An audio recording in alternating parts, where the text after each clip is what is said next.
Good morning and thanks for joining us. Holly Shields here for 𝐊𝐴𝐴 TV, welcoming you all to another edition of Executive Corner Expert Talks, the show where we bring to you industry leaders, successful business owners and market experts all under one roof to help you discover the latest economic insights.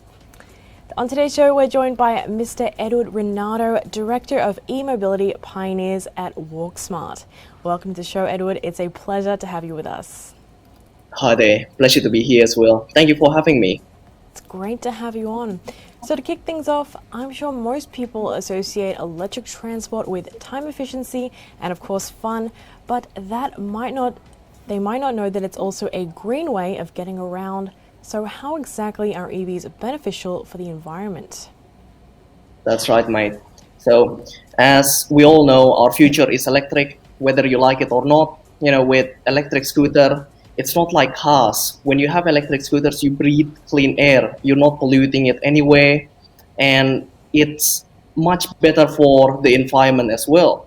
Now, some people might argue as well that, yes, what about manufacturing the electric scooter? That can't possibly be green, right? And to that, I also say, well, what about car as well?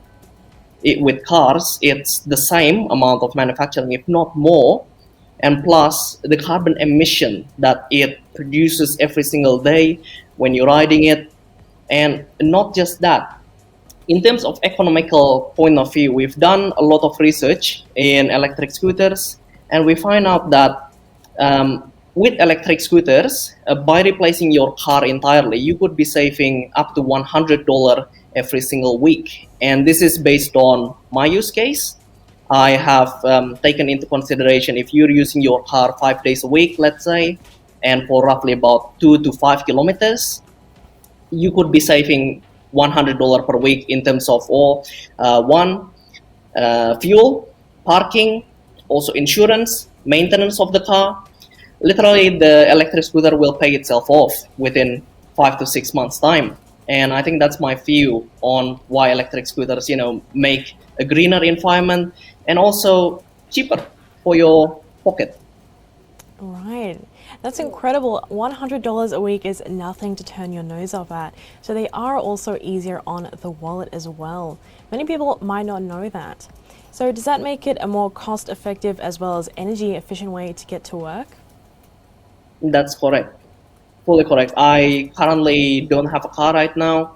I was thinking of getting a car in Canberra, but on my daily basis, I use electric scooters, including going to Costco, including going to, let's say, Bunnings, everything. I mostly shop light, and electric scooters can provide all that for me. So you are able to transport certain things of certain weight and size on electric scooters, is that correct? And that's correct. That's incredible. And we know that these scooters are slowly and steadily replacing the traditional ones. Do you have any words of advice regarding the maintenance of these EVs? Yes, I'm glad you asked that. Now, of course, if you were to replace cars, you want to take great maintenance of your electric scooters. There's not much in terms of maintenance, but I can say there's definitely the most important things is to pump your tires up to the stated PSI, or usually 45 pressure per square inch. And for charging the scooter wise, there's a lot to cover, but essentially with lithium ion, you want to get it between 30 to 80% and never let it go to zero. So don't let it go down to 0%. Although most electric scooters now are advanced enough to be equipped with a shut-off valve. So basically, when it reaches a certain voltage, it will shut itself off. Now, one other thing that I really want to mention to everyone outside that never tried electric scooter is never ever do jumps over the gutters, etc. It's just bad for electric scooter. It's not meant for that. There's a lot of people claiming that electric scooters can do jumps, gutters, off-roads. Yes, on some electric scooter, but even on those type of off-road electric scooters, you never want to do jumps just because of the smaller wheels and the build quality of the electric scooters. I've seen countless people go to the hospital, injure themselves greatly just because they want to do jumps on a gutter.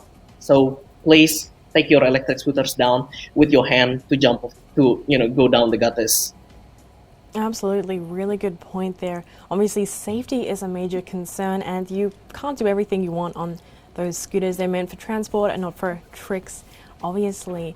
With that in mind, do you have any additional safety tips for our viewers? Yes, I've seen a lot of this as well. Now, some manufacturers say, with charging the scooter, you have to plug the charger first into the scooter, then to the wall outlet. Well, don't do that. It will seriously damage the charger, especially with high voltage electric scooter. You have to first plug the charger to the wall first. Then after you plug it into the wall, you can then plug it into the electric scooter to eliminate any spark. This is because of voltage imbalance between the scooter and the charger. So make sure you build up the charge first on the charger before putting it on the scooter. Otherwise, you can seriously damage or seriously make a major spark on the electric scooter. Plus, on the rain, be extra careful for your health and safety.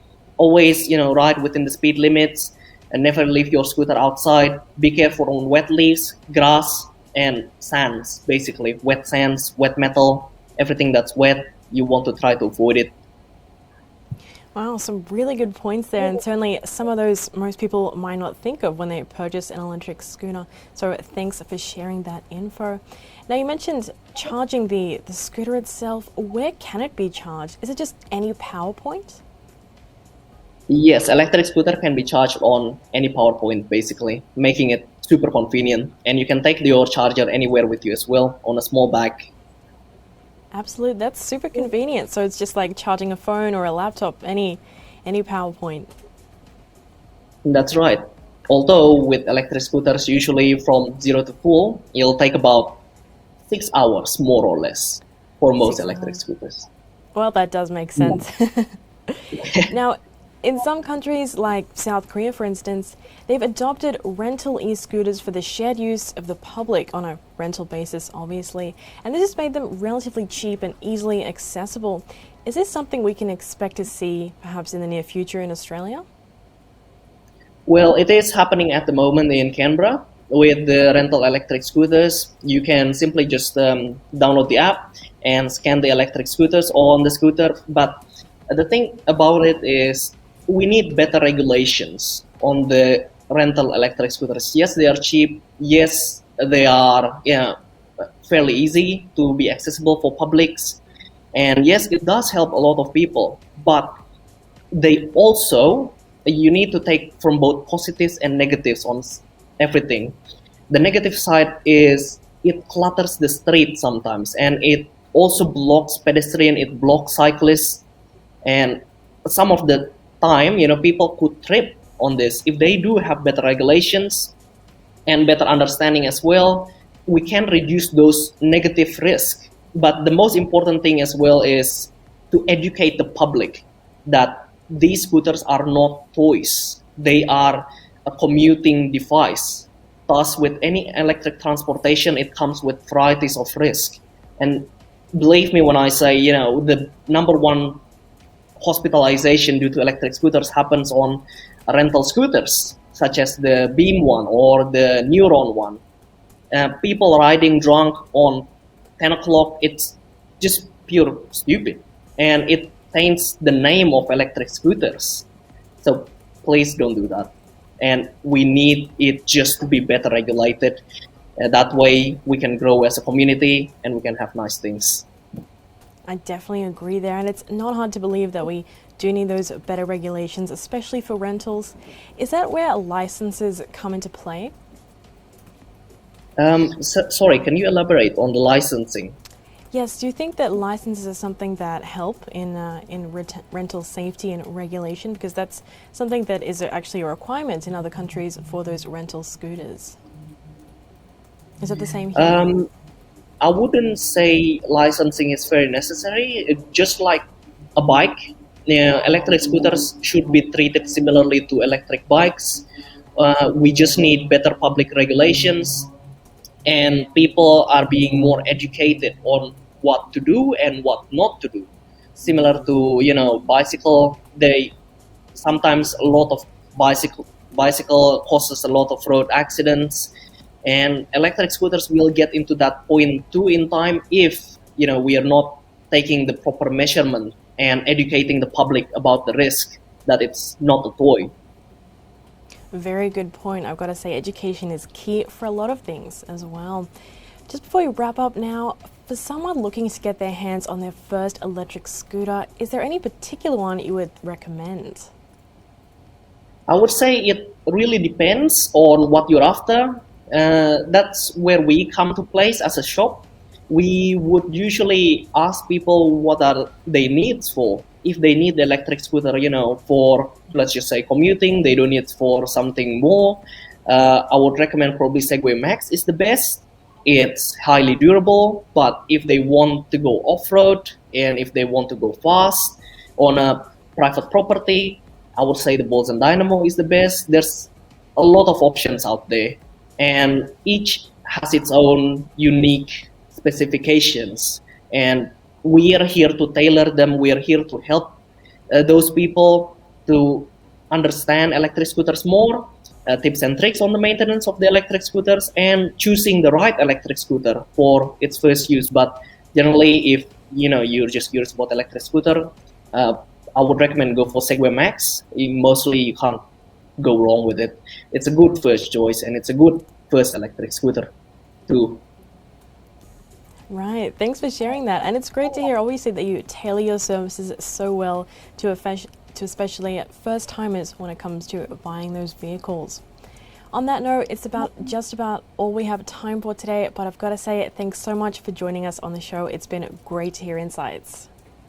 Likewise, thank you so much for having me. Pleasure. I wish you the best. Thank you. See ya.